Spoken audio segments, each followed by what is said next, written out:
Welcome to the Value Cultures podcast. I'm Daryl Ogden, one of our co-founders, along with Mike Merrill, who will be producing today's pod. We're really thrilled today to have the co-founders of Seeker Entertainment, Oksana Kubushnya and Travis McGeathy. Oksana, Travis, and the Seeker team have recently marked the second anniversary of their company's founding, where Oksana serves as CEO and Travis serves as Chief Creative Officer and Game Director of the studio's as yet unannounced first title.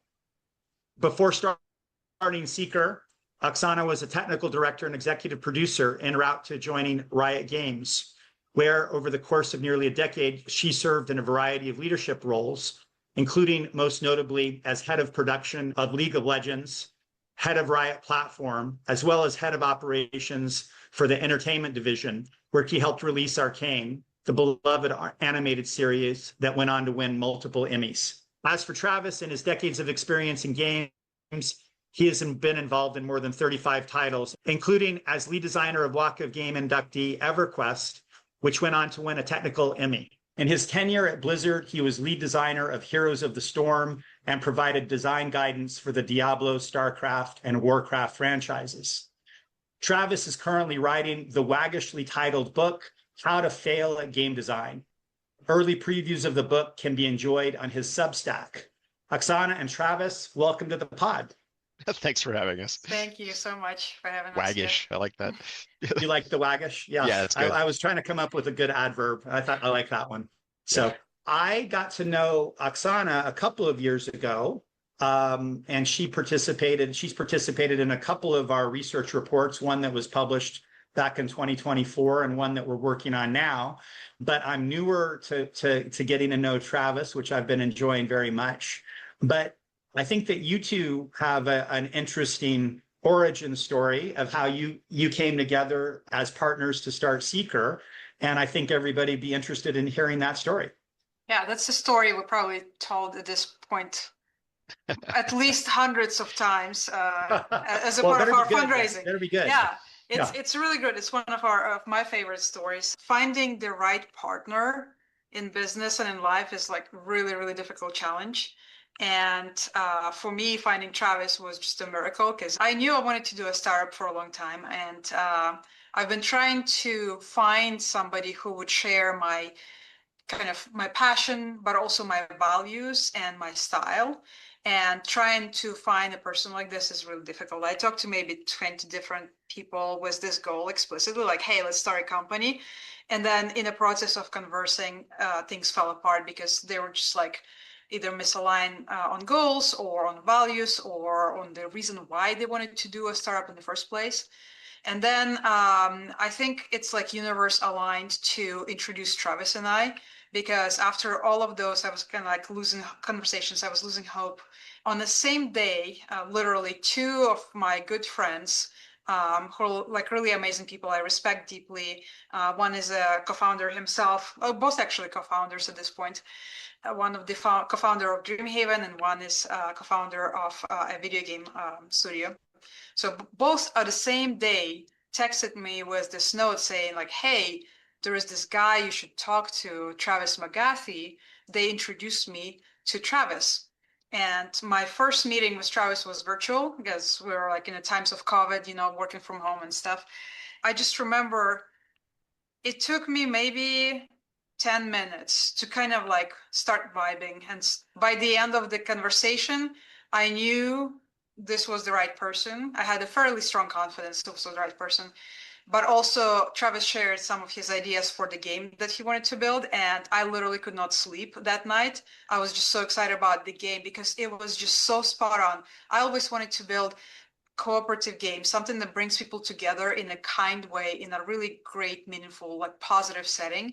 There's certain types of games that I really enjoy. And Travis is like, hold my beer. Like he kind of hit that exactly. And he described my perfect game. I really wanted somebody with a big heart. We're going to be partners, hopefully for a very, very long time, hopefully for a lifetime. I wanted somebody who was honest, kind, and driven by compassion and passion for games, but also for people.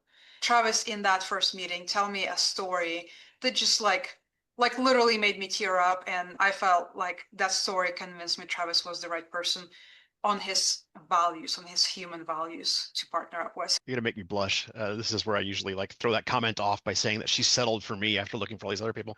I've been thinking about making my own startup for a long time. It's intimidating, it's scary, and I had zero interest in dealing with the business side of things. I'm a creative guy. I don't want to have to deal with that, and so I was missing the other half of that on previous attempts. When I left Blizzard, that was one of the times where I looked at it and I was talking with the person that introduced us from Dreamhaven at the time. They were just getting started, and there was an opportunity maybe to do something with Dreamhaven. I was missing my Oksana. So there was that opportunity. It was just not there. I ended up going and joining an old friend of mine at a startup up in Bend, Oregon called Mutant Arm Entertainment, which then became Barnyard Games afterwards. The studio, we were making an awesome game there, but this was at the start of sort of the financial crisis that we're all still in.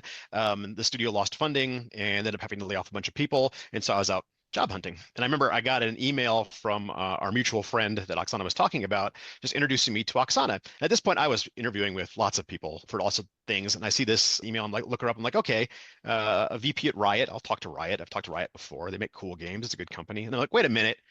This is her personal email address. This is a little weird. And so like get back to her, and like 10 minutes later, she's like, hey, you want to hop on a call? I'm like, okay, there's the second weird thing, because no VP at Riot has the time to drop everything and just talk with me. Like 15 minutes later, we were on a phone call, and she's like, yeah, I got your name from our mutual acquaintances. And she's like, I'm thinking about starting something up, and I'm looking for a creative partner, basically.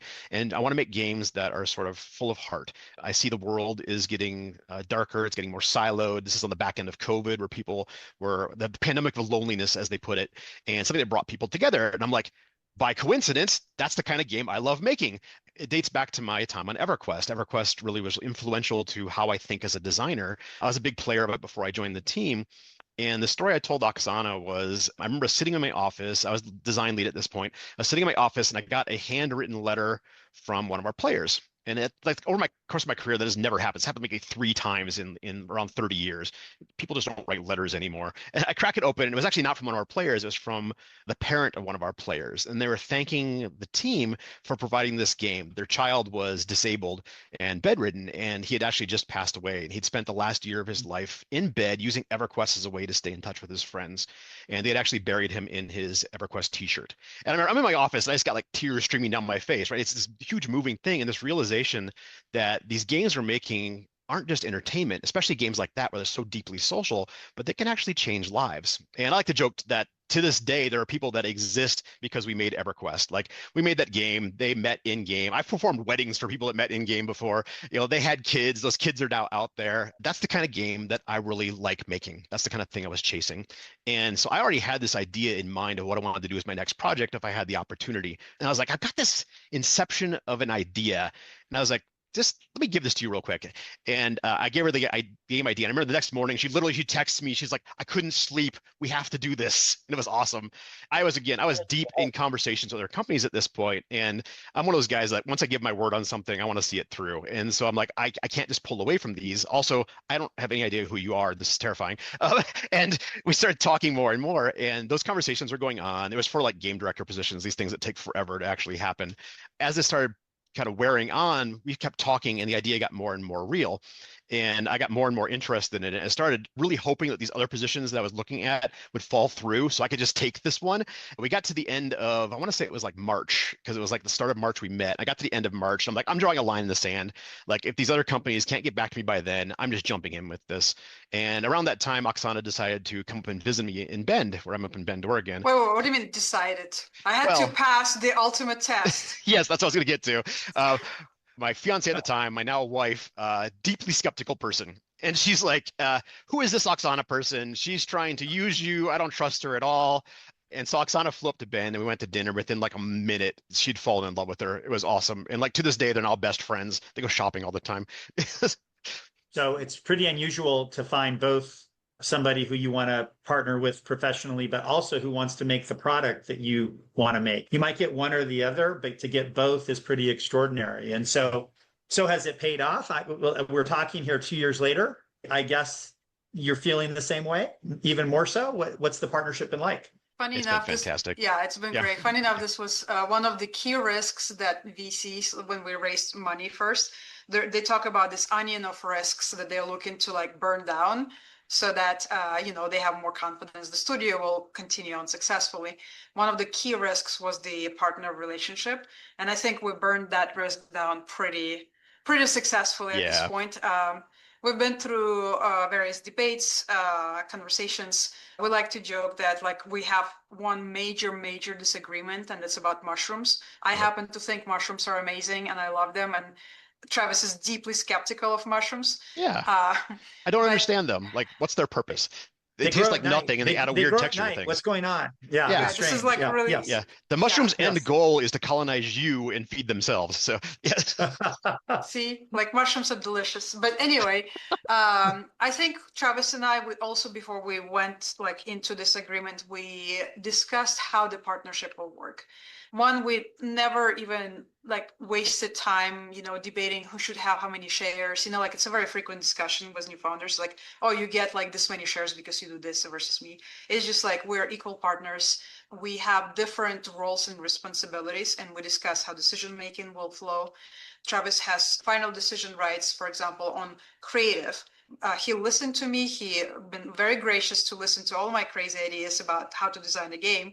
Sometimes he laughs, but for example, on budget, he defers to me as a final say. But we're always very respectful. We agree that relationship comes first. If there's disagreements, like we always fall back on that kind of first principle that our relationship must survive. And if that survives, then the company will be good. We spent time just like talking about this, and so far it's been great.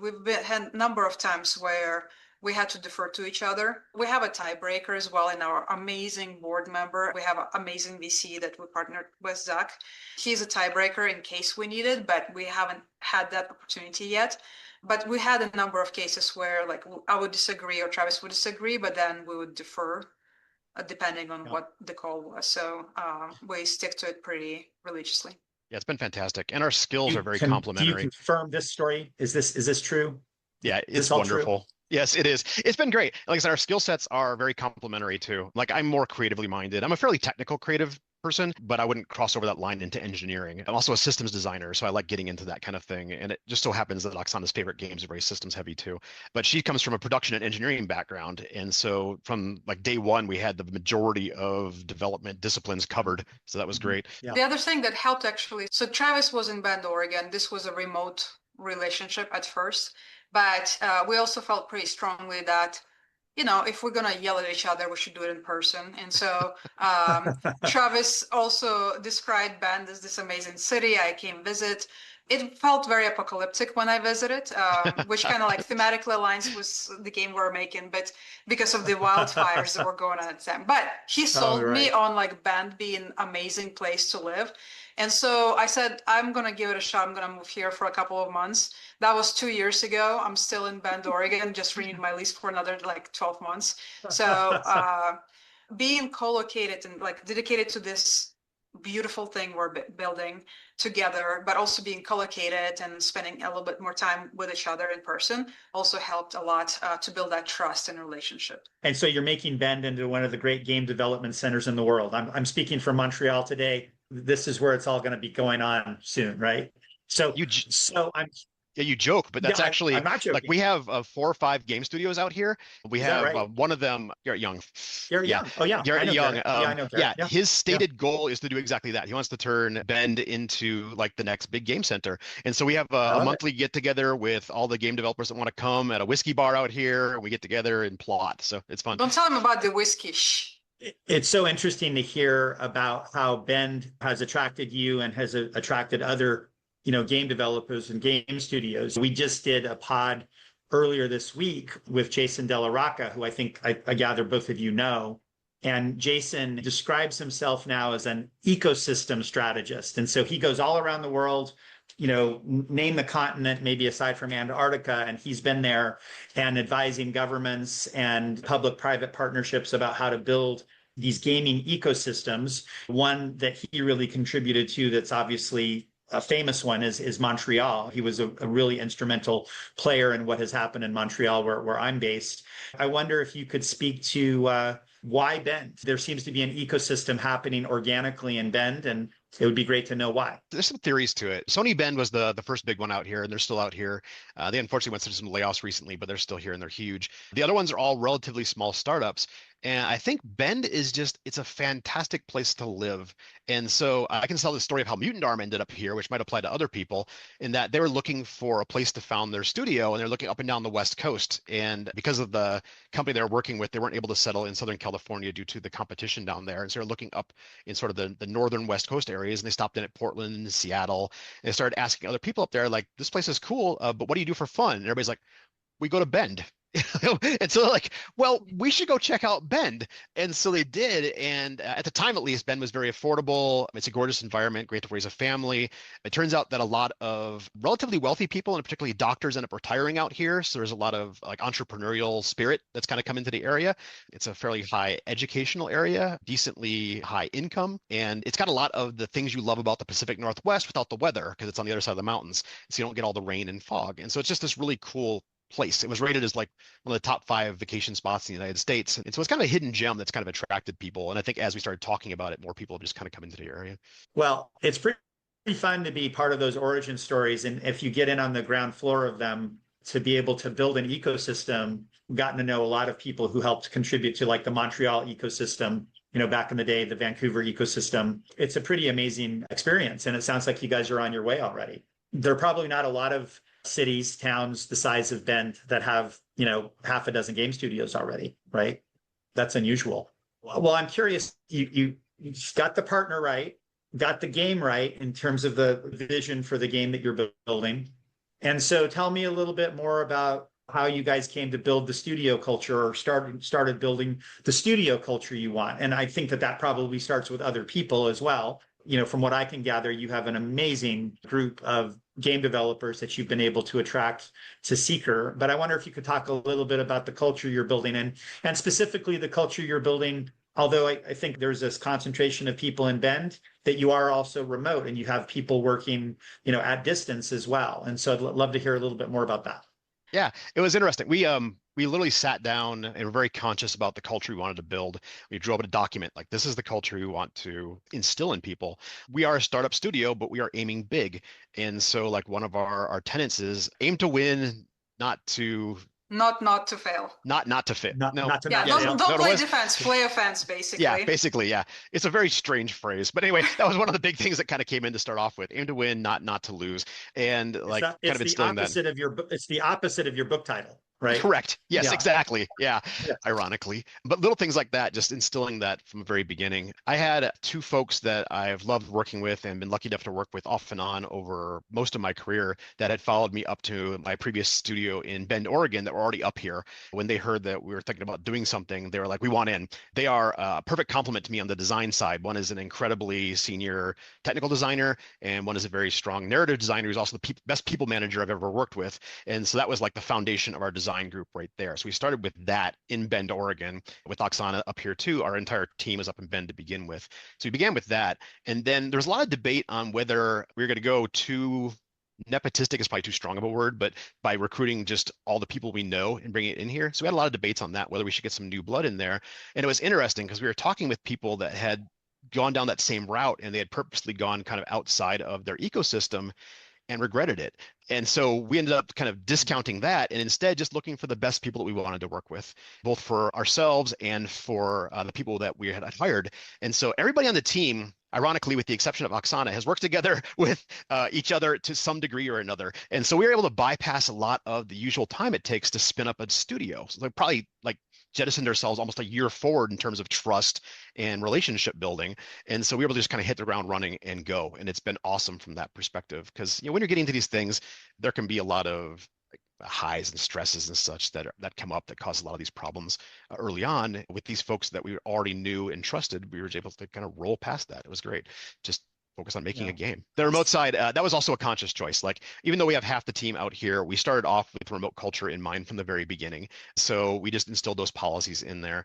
I think a lot of the problems people run into with remote is they're trying to transition over from in-person to remote, and they're just trying to use the same processes, and they just don't translate as well. And so that comes down all the way to the hiring. Like, you need to hire for people that are a little more self-sufficient and people that are comfortable working in a remote environment. They don't need to have that day-to-day social interaction. And so from the hiring standpoint all the way through, and it comes down to just little things like in every meeting, everybody's got a high quality camera that we make sure that they have, and they have that on so you can see them, you can read body language. You have to be more conscious about reaching out to people, especially for things like brainstorming, conscious brainstorming sessions and things like that, making sure that we had a very strong vision up front that people are kind of working along with, and all those things that really kind of helped out with them. You put your finger on something that I think is exactly right. Studios that start up as remote studios, they have a built-in advantage over studios that were in person and went to remote, because from the very beginning, they try to design their processes, their way of working and so on with the remote setup in mind. And I wonder if there's, one of these processes that you could put your finger on and say, this is something that we did that, maybe with your design background, your design focus, you say, we're going to design this for a remote purpose. Yeah, sure.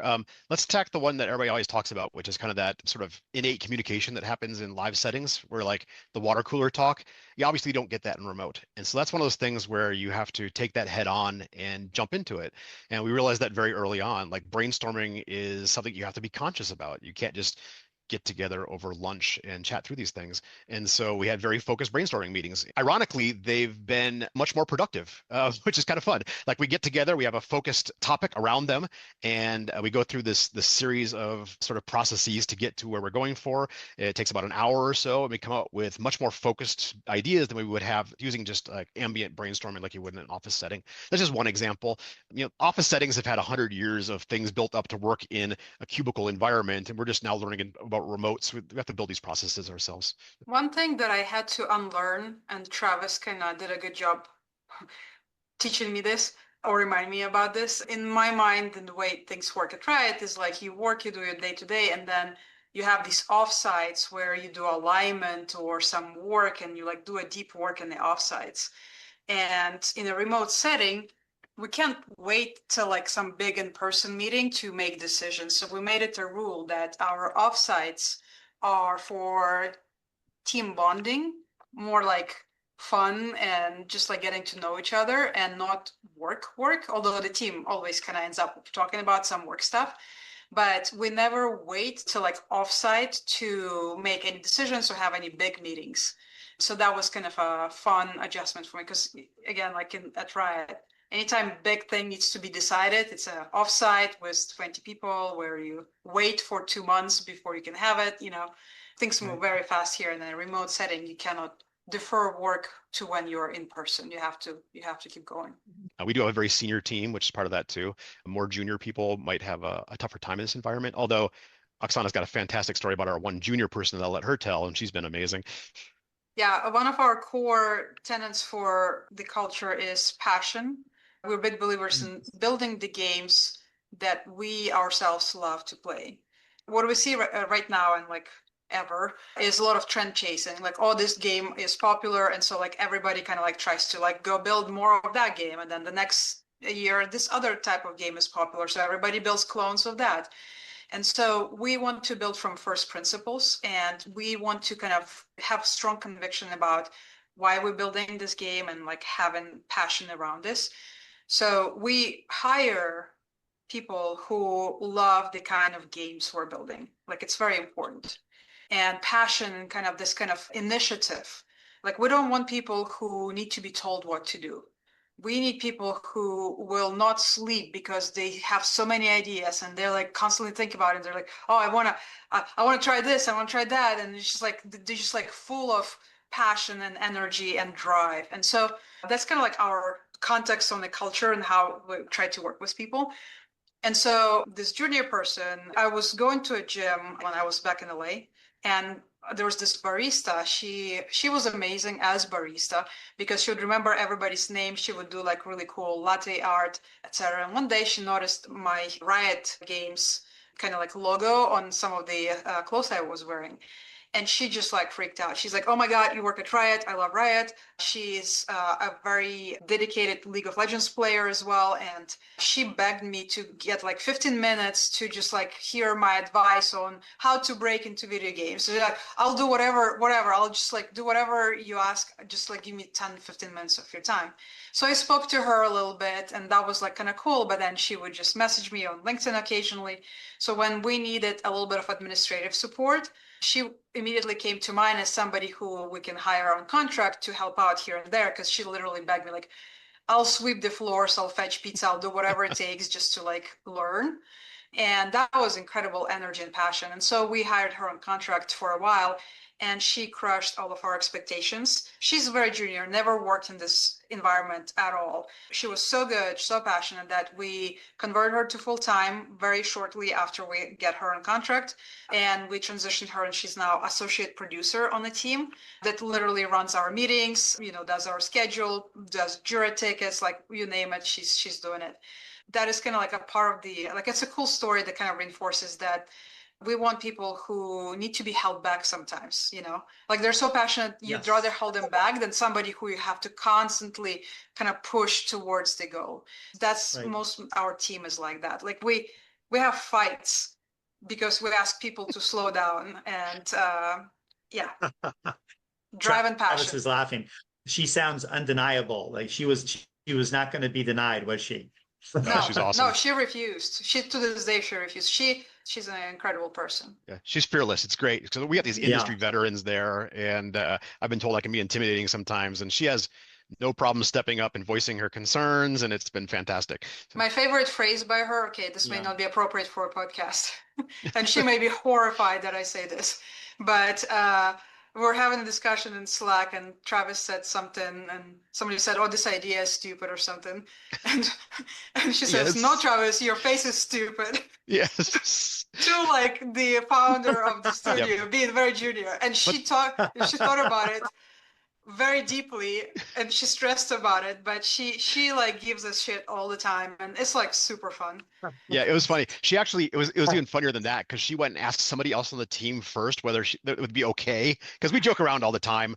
It's important to have like that's part of the working remotely is you have to still be able to get that culture together. You don't want to just be robots in there, and so we do some extra effort going into it to make it not just work related, and we have fun with it. And so her doing that was awesome, but she went and asked one of our programmers, is it okay if I tell him his face is stupid?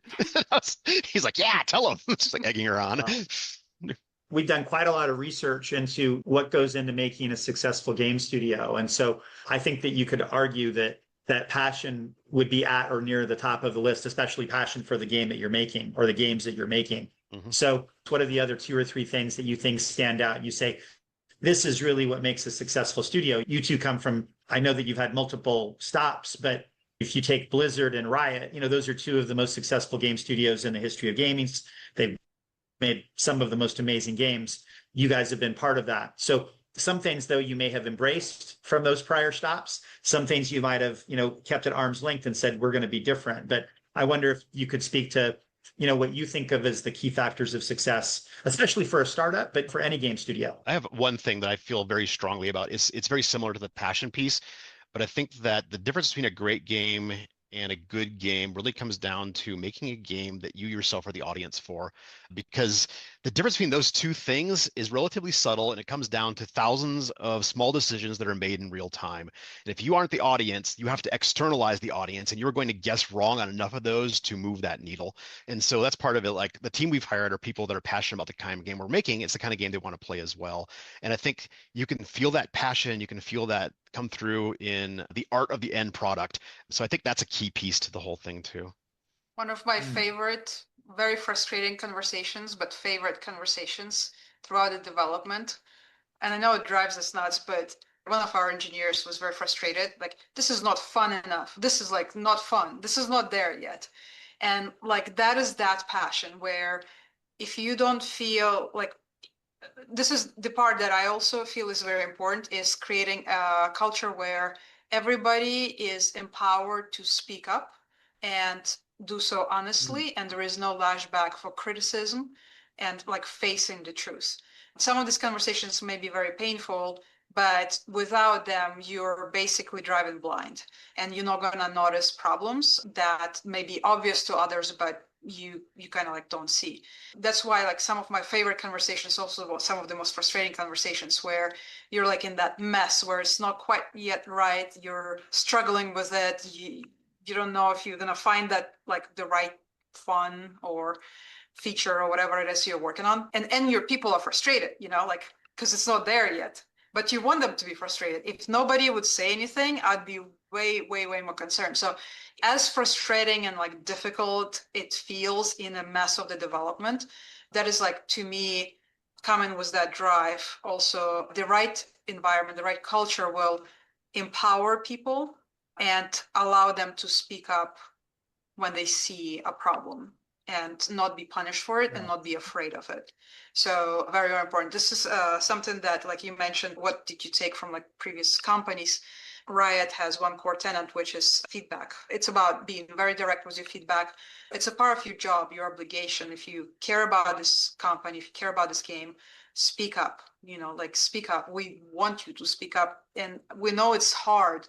Like it's so hard to say the difficult thing, but it's needed. So we try to explicitly foster that. And that's why Your Face's stupid comment was a celebration of that culture.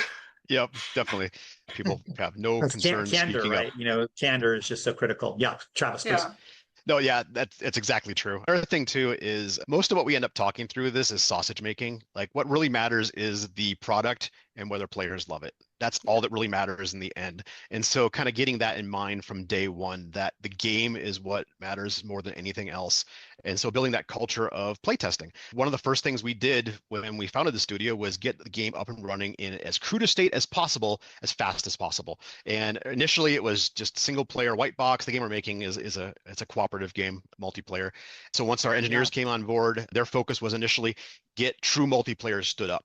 And then from the moment that happened, and I remember this was right before Christmas of 23, it was like a Monday. And that Monday, we had true multiplayer stood up in just rough white box, very basic abilities, and we started playing as a team.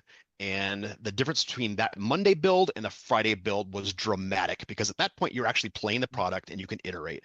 And since we brought that thing up, we play tested every single day. You just keep iterating on that. I think that's incredibly important from a remote studio because you've got that source of truth that we come back to every day that you can iterate from, that everybody can look at. But that keeps us honest. It makes us always looking at the product and going from there. And it's really paid off in our play tests too. Like we started doing external play tests earlier this year, and the numbers we got out of it were dramatically higher than I've seen in previous games. Like this early on, we're looking at like white box assets and crude gameplay. And usually when you're doing external play tests, if you're hitting like 6s or 7s, you're pretty happy. And I remember our first play test we got out, and these are people I recruited randomly off of Reddit, just to come in and play the game. They gave us an 8.7, which was like, this is ridiculously high for where we are now. There's even a stat that I like even better. It's a social game. And again, we're looking at things that can bring people together and they want to play with their friends. And so one of the questions we asked was, would you recommend this game to other players? And it was a 9.7. It was crazy. Like they not only wanted to come back and play themselves, they wanted to bring their friends in, which is exactly what we're looking for. And that comes down to that play testing and that iteration that's been happening for well over a year. Those are astonishing numbers. You just don't hear of numbers like that for early playtests like this. I know that we can't talk a lot about the game, the specifics of the game. So when will we be looking for Seeker's Game to hit the market? I'm sure you will announce it when you're closer, but how long do we have to wait? If Oksana would let me, I would be out there in the public letting us talking about it right now. I missed that. So yes. Yeah. This is demonstrating your culture, right? Yeah. Yes. She's got decision rights on this, right? Okay. Yeah. We will decide together. Yep. We're like the kind of game we're building, going back to that aim to win, not to lose. We want to give it justice, and we want to also build it with a community. So we're already playing with players, so we want to scale that community that we're playing with continuously. And then it's probably going to be a couple of years still, but you'll probably hear about it. I don't know. I can't say. Yeah, we'll make that decision when we get closer to it. I love interacting with the community. Yeah. I got my start as a community manager way back in the day doing QA and community management. I love interacting with the community. I deeply miss that. So I'm looking forward to getting back to it. But part of it too is like we're out there fundraising right now, looking for partners, either from like venture capital or publishing partners. And those partners have a large stake in it as well. Like when you go out there, that first moment is like your big first marketing pulse. You need to be very conscious about that and not waste it. So we'll probably at least hold off till we find that. You've alluded earlier to, one state of the industry about, a little bit of a, honestly, kind of a crisis in the industry about what's going on. And, there are lots of developments happening in the industry. Are you guys heads down and just trying to make your game, or how are you dealing with the state of the industry as it is now? Alcohol behind me? It's Yeah. yeah, it's an incredibly tough time. It's like probably no, it's definitely the worst I've ever seen in my entire career. Just having so many of your friends being laid off, studios shut down, and then how they struggle because in the past it was fairly easy to find a next job. Like it may take a while, but these days it's really, really hard. On the flip side, like from our perspective, also, Travis mentioned we're fundraising right now. It's interesting to see how both big publishers and venture capital reacted to the last few years. It feels like it's in waves. It's always cyclical. The industry has always been cyclical. But in the past year, there's been a retraction and kind of feels like everybody's just waiting to see what's the next trend. And Travis and I, we just had this discussion pretty deeply in the past few days because what we see is trend chasing, even like before the last year. And we think sometimes people take the wrong ideas from the trends or what they've seen in the market, where they see like one game succeed and they say, oh, let's chase that genre, so like extraction shooters, let's make extraction shooters, everybody. And so everybody does that, and then the next year 5-10 of them fail because players don't want like the 25th extraction shooter. And then the conclusion from that was like, oh, we shouldn't invest in games. It's like a completely wrong conclusion. Right. And we're seeing a little bit of that right now, Yes. particularly with like live games. Travis has this whole like really beautiful nuanced explanation of the perspective, but we're seeing the same kind of very not nuanced conclusions from the trend. They're like observations that are happening. Travis, you want to speak to that at all? I could go on a full rant. I'll have to be careful. Maybe So, you'll write an article and save it for, but like maybe high level. I've worked in like live games almost my entire career, and so I've seen it go through all sorts of different iterations, and it kind of drives me nuts when I see people like lump live games into a single category. And you're seeing a lot of backlash over live games are bad, right? Especially from like industry pundits. Live games are what got us like World of Warcraft. They got us Destiny. They got us these beloved games that are out there. A lot of what people dislike is free to play. It's not to say the live aspect of the game. Like there are types of gameplay, especially deeply social gameplay, that can't exist without live services. Like once you go past a certain number of players, you can't just do that peer to peer. It doesn't work anymore. And it's not the live games that are the problem. It's these sort of egregious free to play monetization tactics that are really driving a lot of that. And that comes not just to the actual direct monetization itself, but the gameplay design that is built up around that, where the design for a free to play game has to be built around retention. It has to be built around driving things to keep people coming back as often as possible. And that can really wear away at people. And so they see that those mechanisms are in there and they're like, live game's bad. Like, but it's not the live game that's the problem. It's these other things here. And so there's things like that that are out there. You also see like the same pundits out there talking about how AAA is dead. Indie is the new AAA. And it's great to see indie hits out there, but it's a numbers game. There were 18,000 darts thrown at the Steam board last year, and what, a dozen hit, right? That's not good ratios. AAA games are still out there, and they're still raking in the majority of profits for the industry. I think we're seeing a rise on AA games. I'm loving it myself, watching like Helldivers 2 and Pal World and now Clair Obscur, and seeing these games come out that are fantastic. I just don't know if the data backs up this idea of this monumental shift that's happening out there.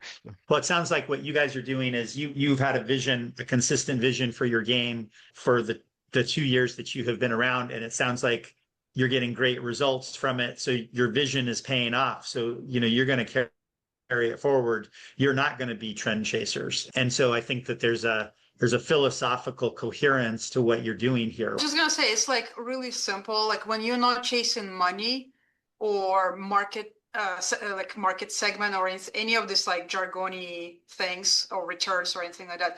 When you chase just like building games that are super awesome, crafted with love for the audience that you are a part of, that you understand.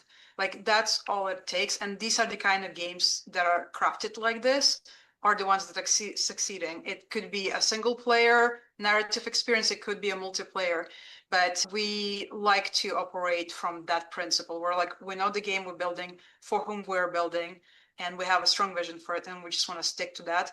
If we pivot every 2 minutes, it's just going to be a Frankenstein that will come out that nobody will want to play. That will have all the features that supposedly are popular, but it doesn't have the heart, you know? And we targeted specifically blue Yeah, ocean space right. when we picked the game.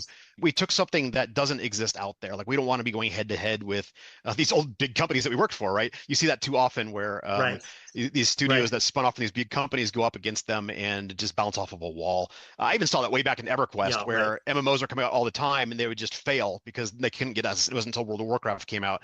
And so we're doing something that doesn't exist on the market. It's something that we want to play, but it's new. Well, you have us all on the edge of our seats excited about the game. I know we're not going to see it for a little while, but this is a good segue. One of the things that we always ask our guests, we ask some of the great game developers like you on people who've been playing games for decades and decades, what's their favorite game right now? We call this our level up game segment, and love to hear from each of you a game that you are currently loving playing or have recently loved playing.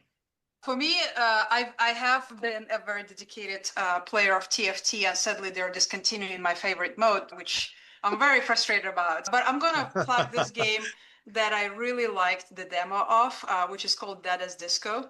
It's by a fellow founder, Will Cook, with Brain Jar Games, and the game demo is just the visual of it and the just sheer fun. It's just like so much fun to play. It's like very high energy music, really fun combat mechanics, and it's just pure joy. Like it's as pure of a joy as you can package in a small demo. So I'm gonna plug that one. Yeah, Will is amazing. I worked Awesome. with him at Tryon. He's a great guy. It's so great to see his game getting such traction. So good plug.